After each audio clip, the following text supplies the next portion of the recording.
చెప్పండి. యేసు ప్రభు జన్మదిన సందర్భంగా రాష్ట్ర ప్రజలందరికీ నా యొక్క శుభాకాంక్షలు. ప్రతి ఒక్కరూ ఆయురారోగ్యాలతో సకల ఐశ్వర్యాలతో ఉండాలని ఆ యేసు ప్రభుత్వం కోరుకోవడం జరిగింది. అదేవిధంగా మీ అందరికీ తెలుసు, ఈ రాష్ట్రం ఆర్థికంగా పూర్తిగా చిదిగిపోయింది.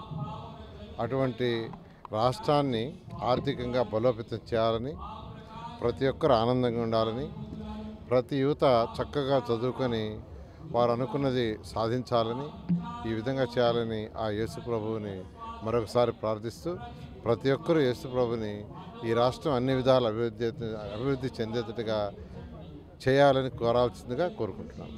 నమస్కారం అండి, నా పేరు షర్ణి పొంగురు. నేను మంత్రి నారాయణ గారి కూతురునండి. ఈరోజు మా నాన్నగారితో నేను క్రిస్మస్ సందర్భంగా ఈరోజు ఇక్కడ చర్చ్కి వచ్చి ఇక్కడ పాల్గొన్నానండి. ఇక్కడ ఎంతో అద్భుతంగా కార్యక్రమాలు జరుగుతున్నాయి. ప్రతి ఒక్కరికి క్రిస్మస్ శుభాకాంక్షలు అండి. ప్రతి ఒక్కరూ సంతోషాలతో సుఖ సంతోషాలతో ఉండాలని, యేసు ప్రభు మీ జీవితంలో ప్రశాంతతనివ్వాలని మనస్ఫూర్తిగా కోరుకుంటున్నానండి. సెలవు తీసుకుంటాం. ఈరోజు ఆంధ్ర రాష్ట్ర ప్రజలందరికీ, మరి ప్రత్యేకంగా నెల్లూరు జిల్లా ప్రజలకి క్రిస్మస్ శుభాకాంక్షలు. ఈరోజు మంత్రి నారాయణ గారితో కలిసి నెల్లూరులో బిషప్ చర్చ్ని మేము క్రిస్మస్ పండుగలో పాల్గొనడం జరిగింది. ఎంతో మనసుకి ఆనందం వేస్తుంది.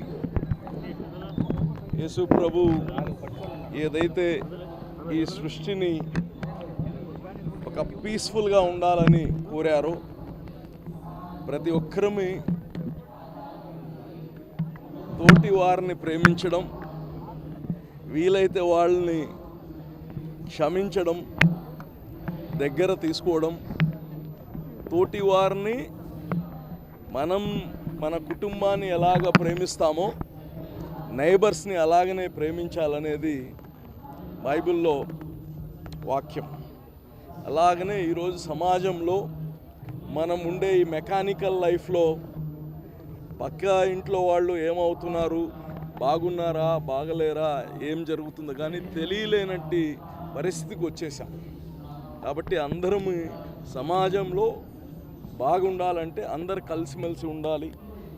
అదే ఈ క్రిస్మస్ యొక్క మెయిన్ థీమ్.